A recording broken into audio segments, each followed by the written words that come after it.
Aboubacry officiel bis ni ki tey daal jàpp leen dootu leen amati benn jaaxle si wàllu info bu gaaw te wóor. lamb dóorante bi xaraam na feeñal awra yi xaraam na njabar gi xaraam na góor ñeeg jigéen ñi seen mbagg yee riisoo ci buntu stade baak fa ñu toog xaraam na waxtu julli yi jot duñ ko julli xaraam na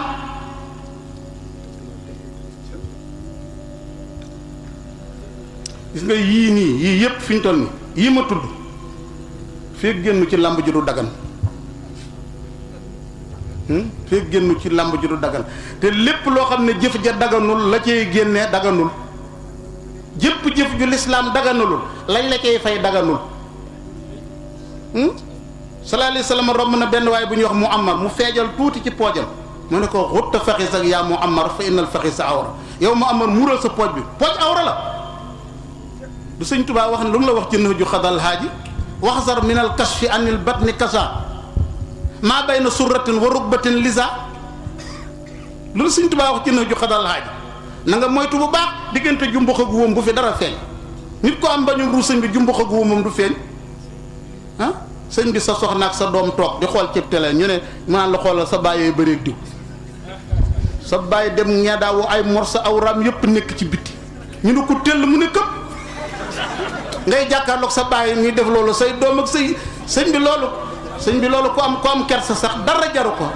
ñàkk bay tibb suuf si di ko baxal di naan sax moo gën sëñ bi boobu am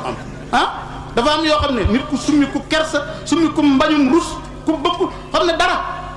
waaye nag bul fàtte ne léegi jikko yi dafa yàqu jikko yu yàqu yooyu nag moo waral lii ngeen doon wax léegi ñu war a jóg ñi am kàddu nañu wax ñi am kàddu nañu wax mobiliser nit ñi koo xam ne boo waxee ñu dégg la na nga wax nañ fexee jóg ci suñu réew mii njaboot gi suñu njaboot la bu balay yàgg dañuy faatu bàyyi leen fi te buñ jéemul daray responsabilité yàlla daf ñu koy laaj ëllëg te gaa yi li ñu nar mooy yéefarloo suñu doom yeeg suñu sët yi ëllëg loolu lañ nar de buñ téyewul seeni loxo président yii duñ ñu defaral dara ku ñu ñëw xam nga nooy defar fexe góorgóorlu sàmm naa constitution bi